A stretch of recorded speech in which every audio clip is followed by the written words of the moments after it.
Hello friends, welcome to our YouTube channel JK quick learning. आज हम right to freedom के दो और आर्टिकल्स को समझेंगे। लास्ट वीडियो में हमने आर्टिकल 19 एंड 20 को समझा था। आज हम दो मोस्ट इंपॉर्टेंट आर्टिकल्स को समझेंगे जो थोड़े से कॉम्प्लिकेटेड है मगर बहुत ही इंपॉर्टेंट भी है। मैं आपको बिल्कुल इजी वे में ये दोनों आर्टिकल्स आराम से समझाऊंगा। आप वीडियो को एंड तक देखिएगा, एक एक करके आपको हर एक पॉइंट इसका क्लियर हो जाएगा। अगर अभी तक हमारे चैनल को सब्सक्राइब नहीं किया है तो चैनल को सब्सक्राइब करेगा और अगर वीडियो हेल्पफुल लगेगी तो वीडियो को भी लाइक करेगा। तो चलिए सबसे पहले हम आर्टिकल 21 को समझते हैं। बहुत ही इंटरेस्टिंग है, बहुत ही मजेदार है। आप इत्मीनान से इसको समझने की कोशिश करोगे। आर्टिकल 21 क्या बता रहा है? Protection of life and personal liberty. Article 21 सभी लोगों की right to life and personal liberty को प्रोटेक्ट करता है, चाहे वो इंडियन होगा या नहीं होगा, यानी कि चाहे वो इंसान हिंदुस्तान का शहरी हो या नहीं हो, हर एक की जो राइट टू लाइफ एंड जो पर्सनल लिबर्टी है ये आर्टिकल 21 प्रोटेक्ट करता है। अगर आप सबसे पहले यहां पर आर्टिकल 21 का स्टेटमेंट पढ़ोगे, आप यहां पर देख सकते हो कि article 21 declares that no person shall be deprived of his life personal liberty except according to the procedure established by law. इतना ही ये कानून कहता है, लेकिन इसको ही समझने में कम से कम 15 मिनट लग जाएंगे, तो इसलिए आप आराम से एक एक चीज को समझ लेना। इस आर्टिकल 21 के अंदर तीन चीजों की बात की गई है। सबसे पहली बात की गई है राइट टू लाइफ के बारे में, इसको हम समझेंगे।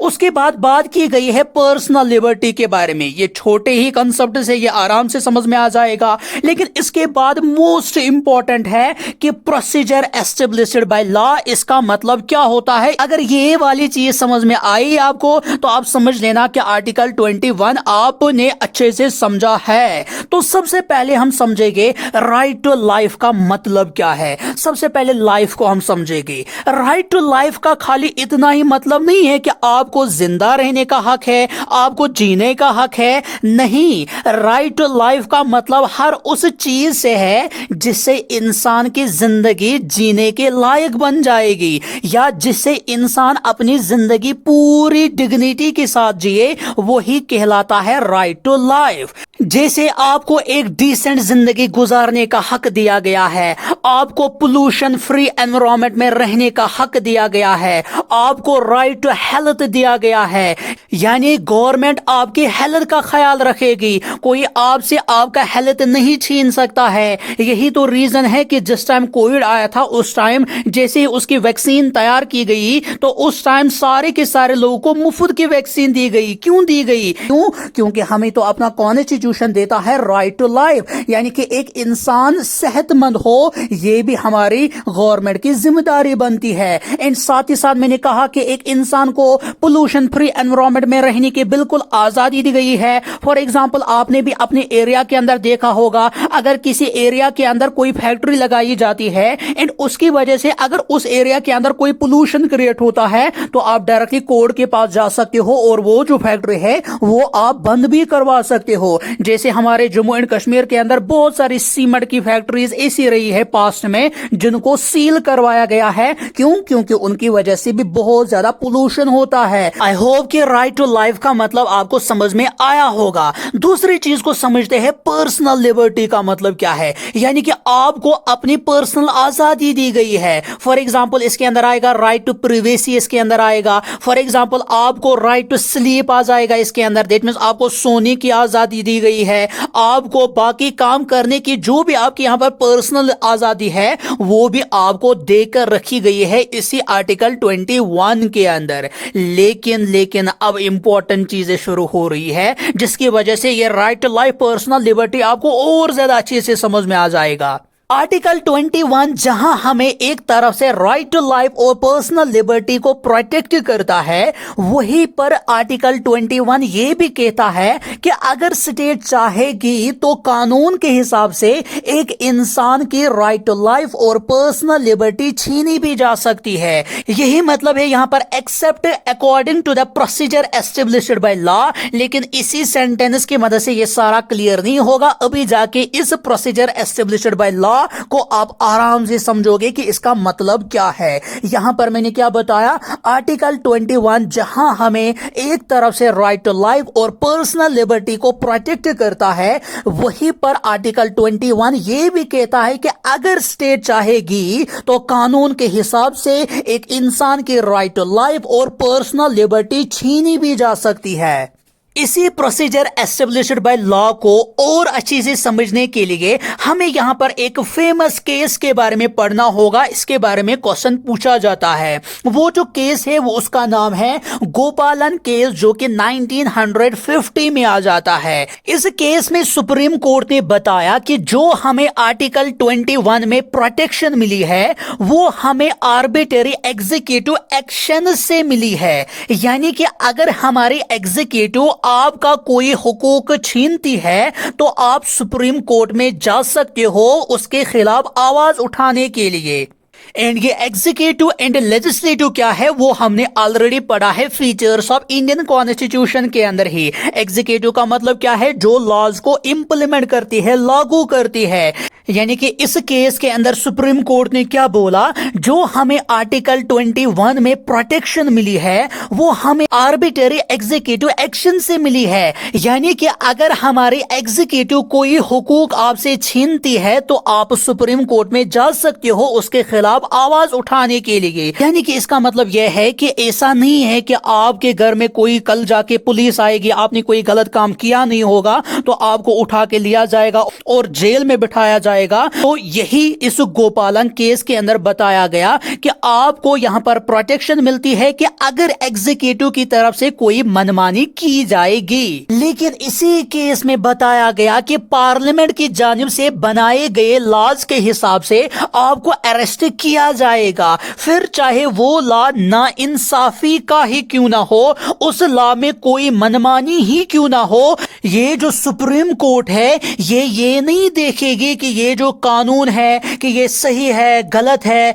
यानी कि यहां पर जो सुप्रीम कोर्ट है ये बता ही नहीं सकती है कि ये जो कानून है ये गलत है, ये सही है, क्या है। नहीं, अगर कानून के अंदर लिख के है कि आपने ये गलत काम किया है, आपको ये सजा मिलनी चाहिए, तो कोर्ट भी आपको वही सजा दे देगी। और ये नहीं देखेगी कोर्ट की वो कानून जो पार्लियामेंट के अंदर बनाया गया है क्या वो सही भी है या नहीं है, वो देखने का काम कोर्ट का है ही नहीं। ये बताया गया इसी गोपालन केस के अंदर जो कि 1950 के अंदर आ जाता है। तो ओवरऑल आप नटशल में यही बात याद रखोगे कि ये जो प्रोसीजर एस्टेब्लिश्ड बाय लॉ इस आर्टिकल 21 के अंदर है, ये यही बात बताता है कि अगर एग्जीक्यूटिव की तरफ से कोई मनमानी की जाएगी, कानून के खिलाफ कोई काम किया जाएगा, तो सुप्रीम कोर्ट के पास आप जा सकते हो, आप उसके खिलाफ आवाज उठा सकते हो। लेकिन अब अगर लेजिस्लेटिव की तरफ से कोई भी कानून बनाया गया है, पार्लियामेंट के अंदर कोई भी कानून बनाया गया है, उसके हिसाब से वो जो कोर्ट है वो ये नहीं देखेगी कि वो जो कानून है पार्लियामेंट ने ठीक बनाया है गलत बनाया है, आपको उसी कानून के हिसाब से सजा दी जाएगी। यहां पर अगर हम इसी के पैरेलल में अमेरिकन कॉन्स्टिट्यूशन की बात करेंगे, वहां पर ये ड्यू प्रोसीजर ऑफ लॉ नहीं है, वहां पर है ड्यू प्रोसेस ऑफ लॉ। याद रखोगे कि अमेरिकन कॉन्स्टिट्यूशन के अंदर क्या है, ड्यू प्रोसेस ऑफ लॉ, लेकिन हमारे कॉन्स्टिट्यूशन के अंदर क्या है, due procedure of law.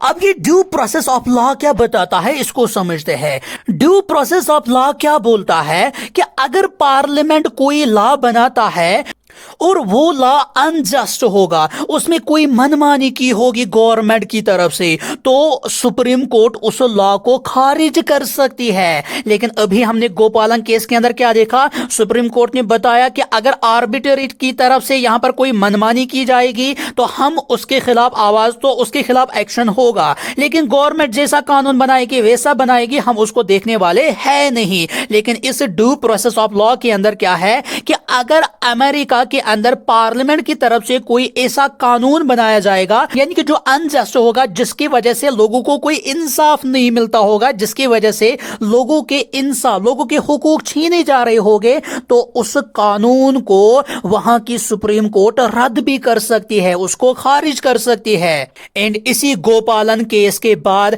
Hindustan के अंदर एक नया केस सुप्रीम कोर्ट के अंदर चला जाता है, जिसका नाम होता है मेना का केस, जो कि 19 1978 के अंदर चला जाता है, बहुत ही इंपॉर्टेंट है। इस केस में सुप्रीम कोर्ट ने क्या बोला? इस केस में सुप्रीम कोर्ट ने क्लियरली बोला कि गोपालन केस में जो सुप्रीम कोर्ट ने बोला था वो बिल्कुल गलत बोला था, वो उस टाइम करना ही नहीं चाहिए था।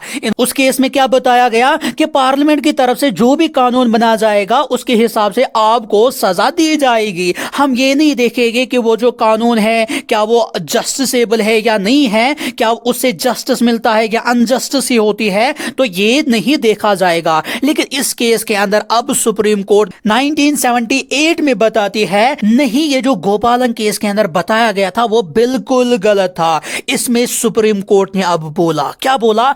इसमें सुप्रीम कोर्ट ने बोला आप एक इंसान के right to life and personal liberty तब छीन सकते हो जब वो लॉ भी फेयर होगा, रीजनेबल होगा। अगर वो लॉ अनफेयर होगा, यानी कि अगर वो जो कानून है अगर वो ठीक नहीं होगा, वो अनफेयर होगा, तो उस कानून को खारिज किया जाएगा। ये कहा गया इसी मीना का केस के अंदर। तो अभी तक बताया गया कि उसको खारिज नहीं किया जाएगा, जैसा पार्लियामेंट ने कानून बनाया है उसी के हिसाब से आपको सजा दी जाएगी। लेकिन इस केस के अंदर बताया गया कि उस कानून को देखा भी जाएगा कि वो जो कानून है क्या वो सही भी है, क्या वो जस्टिफाइड है, क्या वो रीजनेबल है, क्या वो फेयर है एंड जस्टिस है, तो उसी के हिसाब से आपको सजा भी दी जाएगी। ये कहा गया इसी मेना का केस जो कि 1978 के अंदर आ जाता है। आई होप कि अब आपको समझ में आया होगा। थोड़ा सा कॉम्प्लिकेटेड है ये, अगर एक बार समझ में नहीं आया है तो फिर से समझिएगा।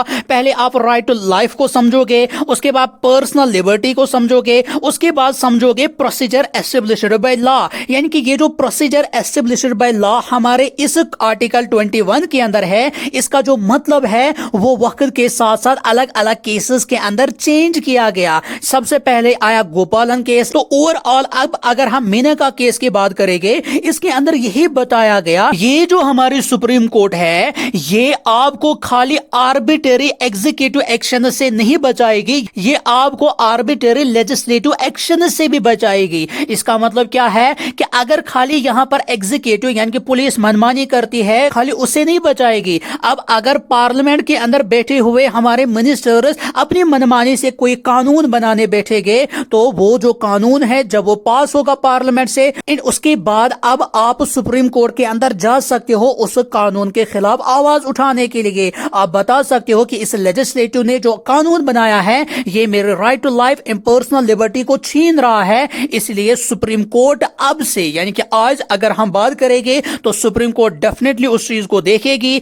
लेकिन 1978 तक खाली यहां पर पुलिस की तरफ से, एग्जीक्यूटिव की तरफ से, जितने भी एग्जीक्यूटिव के अंदर आ जाते हैं, अगर उनकी तरफ से कोई मनमानी की जाती थी तो आप सुप्रीम कोर्ट जा सकते थे एंड वो उसके खिलाफ एक्शन ले सकते थे। लेकिन पार्लियामेंट जैसा कानून बनाती थी उन कानूनों को सुप्रीम कोर्ट देखती ही नहीं थी कि ये जो कानून है क्या ये ठीक है या गलत तरीके से बनाए गए हैं। आई होप कि तीनों चीजें आपको समझ में आई होगी। अब इस आर्टिकल 21 के अंदर बहुत सारे राइट्स दिए गए हैं, जैसे मैंने आपको कहा कि राइट टू प्रिवेसी है, right to live with human dignity है, राइट टू डिसेंट एनवायरनमेंट है। ये बहुत सारे लगभग 35 राइट्स इसके अंदर रखे गए हैं। वीडियो को एडिटिंग करने के दौरान पेस्ट करके रखूंगा वहां पर, आप उन सारे के सारे राइट्स को एक बार रीड करके जाएगा एंड उसके बाद हम नेक्स्ट आर्टिकल के बारे में पढ़ेंगे, आर्टिकल 21A। आर्टिकल 21A क्या बता रहा है? गवर्नमेंट का काम है कि वो सारे बच्चों को जिनकी एज 6 साल से 14 साल के बीच में होगी उनको free and compulsory education provide करे। यही है यहां पर इस आर्टिकल 21A का मतलब। क्या बता रहा है कि गवर्नमेंट का काम है कि वो सारे बच्चों को जिनकी उम्र 6 साल से लेकर 14 साल के बीच में होगी उनको फ्री एजुकेशन प्रोवाइड करे एंड उनके लिए एजुकेशन को भी कंपलसरी बनाए, यानी कि 14 साल की उम्र तक आपको पढ़ना ही पढ़ना होगा। लेकिन इस कानून में खाली एलिमेंट्री एजुकेशन को एक फंडामेंटल राइट बनाया गया है, ना कि हायर एंड प्रोफेशनल एजुकेशन। यानी कि आपकी जो एलिमेंट्री, आपकी जो बेसिक स्कूलिंग होती है यहां पर, उसी को कंपलसरी रखा गया है। हाई सेकेंडरी लेवल या प्रोफेशनल डिग्री जो हम लेते हैं, वो कोर्सेज करते हैं, उनको कंपलसरी इसके अंदर नहीं करार दिया गया है। खाली 14 साल तक की पढ़ाई को यहां पर कंपलसरी रखा गया है। एंड ये जो आर्टिकल 21A है ये शुरुआत में ही इन फंडामेंटल राइट्स के अंदर था नहीं। तो इसको कब ऐड किया जाता है इन फंडामेंटल राइट्स के अंदर? इसको ऐड किया जाता है 86th constitutional amendment act of 2022 की मदद से। यानी कि 2022 के अंदर एक कॉन्स्टिट्यूशनल अमेंडमेंट एक्ट आ जाता है, उसकी मदद से इस फंडामेंटल राइट को हमारे इसकी वजह से इस आर्टिकल 21A को हमारे फंडामेंटल राइट के अंदर जोड़ा जाता है। एंड ये जो एजुकेशन का कंसेप्ट है कि 14 इयर्स के बच्चों को एजुकेशन मिलनी ही मिलनी चाहिए, क्या ये इससे पहले हमारे कॉन्स्टिट्यूशन के अंदर नहीं था? हाँ था, लेकिन था ये directive principles of state policy के अंदर, जिसके बारे में हमें नेक्स्ट चैप्टर के अंदर पढ़ना है। लेकिन यहां पर वो directive principles of state policy जो है वो है नॉन जस्टिसेबल। यानी कि हमने ऑलरेडी पढ़ा है नॉन जस्टिसेबल का मतलब क्या है कि अगर वो हुकूक आपसे छीने भी जाते हैं तो आप कोर्ट के अंदर नहीं जा सकते हो उस चीज के खिलाफ बोलने के लिए। लेकिन अब अगर ये right to education up to 14 years तक कंपलसरी है, एक फंडामेंटल राइट है, अगर आपसे ये हक छीना जाता है आप कोर्ट के अंदर जा सकते हो अपनी आवाज उठाने के लिए। एंड ये जो राइट टू एजुकेशन है ये इस directive principle of state policy के किस आर्टिकल के अंदर था? ये था आर्टिकल 45 के अंदर। लेकिन इस आर्टिकल 45 का जो मतलब अब directive principles of state policy के अंदर है, इसका मतलब भी चेंज किया गया है। तो मैंने क्या बताया यहां पर कि क्या हमारे कॉन्स्टिट्यूशन के अंदर ये राइट टू एजुकेशन नहीं रखा गया था? हाँ था, लेकिन फंडामेंटल राइट्स के अंदर नहीं था। ये था हमारे directive principles of state policy के आर्टिकल 45 के अंदर। लेकिन जैसे ही ये 86th constitutional amendment act of 2022 आ जाता है, उसकी मदद से इस आर्टिकल 45 का जो मतलब है इसमें भी चेंजेस लाए गए। इसमें बताया गया कि गवर्नमेंट कोशिश करेगी या गवर्नमेंट प्रोवाइड करेगी कि हर एक बच्चे को चाइल्डहुड में केयर मिलनी चाहिए ताकि उसकी ग्रोथ अच्छे से हो और एजुकेशन भी उसको प्रोवाइड करे, लेकिन अप टू 6 इयर्स की एज तक, यानी कि 6 साल तक जो बच्चे हैं उनकी केयर की जाएगी। क्या केयर की जाती है गवर्नमेंट की तरफ से? फॉर एग्जांपल हमारे हर एक विलेज के अंदर होते हैं आंगनवाड़ी सेंटर्स, वहां पर छोटे बच्चों को खिलाया जाता है, पढ़ाया भी जाता है। और साथ ही साथ इसी 86th कॉन्स्टिट्यूशनल अमेंडमेंट एक्ट 2022 की मदद से हमारे इस कॉन्स्टिट्यूशन के अंदर एक न्यू फंडामेंटल ड्यूटी को भी ऐड किया गया है आर्टिकल 51A के अंदर। तो यहां पर ये जो फंडामेंटल ड्यूटी है ये आपके सिलेबस का लास्ट टॉपिक है, वो भी हमें अलग से पढ़ना है। वो छोटे मोटी है, आपका सबसे लेंथी जो चैप्टर है इसमें यही फंडामेंटल राइट्स। बाकी डायरेक्टिव प्रिंसिपल्स एंड जो फंडामेंटल ड्यूटीज है उनमें खाली 2-2, 3-3 दिन लगेंगे, वो ज्यादा लेंथी नहीं है। तो यहां पर नेक्स्ट चीज क्या याद रखोगे, 86th कॉन्स्टिट्यूशनल अमेंडमेंट की मदद से एक फंडामेंटल ड्यूटी को भी हमारे कॉन्स्टिट्यूशन के अंदर ऐड किया गया। किस आर्टिकल के अंदर? आर्टिकल 51A के अंदर। अगर ये वाली चीज यहां पर समझ में भी नहीं आएगी तो जरूरत भी नहीं है, क्योंकि हमें इस चीज को फिर से पढ़ना है फंडामेंटल ड्यूटी के अंदर। लेकिन फिर भी आप यहां पर अगर समझ के जाओगे तो आपको आगे जाके बहुत ही आसानी होगी समझने में। तो इसके अंदर क्या बताया गया कि हर एक सिटीजन को एक ड्यूटी रखी गई है हिंदुस्तान के अंदर कि वो अपने बच्चों को एजुकेशन प्रोवाइड करे, उनको यहां पर एजुकेशन की अपॉर्चुनिटी प्रोवाइड करे। एंड किन बच्चों को? जिनकी उम्र 6 से लेकर 14 साल के बीच में होगी। इसका मतलब क्या है? ये पेरेंट्स के लिए कंपलसरी रखा गया है कि आपको अपने बच्चों को एजुकेशन देनी ही देनी होगी।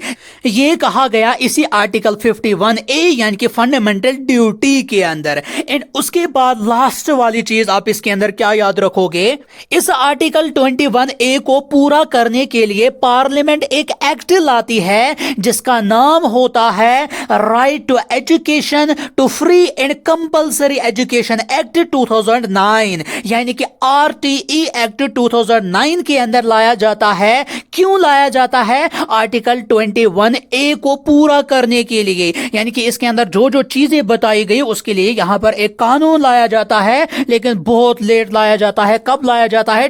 2009 में। एंड लास्ट वाली चीज याद रखोगे, डायरेक्टली आपके एग्जाम में पूछी जाती है, ये जो हमारे कॉन्स्टिट्यूशन के अंदर आर्टिकल 21A को जोड़ा गया, इसको गवर्नमेंट ने उस टाइम डिस्क्राइब किया था the dawn of the second revolution in the chapter of citizens rights, यानी कि सिटीजन्स के राइट्स की यहां पर सेकंड रेवोल्यूशन की शुरुआत इसको कहा जाता है। आई होप कि दोनों आर्टिकल्स आपको अच्छी से समझ में आए होंगे। आर्टिकल 21A बहुत ही इजी है, ये तो आराम से आपने समझा होगा। आर्टिकल 21A अगर समझ में नहीं आया है तो उसको फिर से दोबारा रिपीट करोगे आप। अगर आपको हमारी ये मेहनत अच्छी लगती है तो आप प्लीज हमें सपोर्ट कर सकते हो। आपको कुछ नहीं करना है, एक तो हमारे चैनल को सब्सक्राइब करना है और साथ ही साथ इस वीडियो को अपने फ्रेंड्स के साथ आप शेयर करिएगा।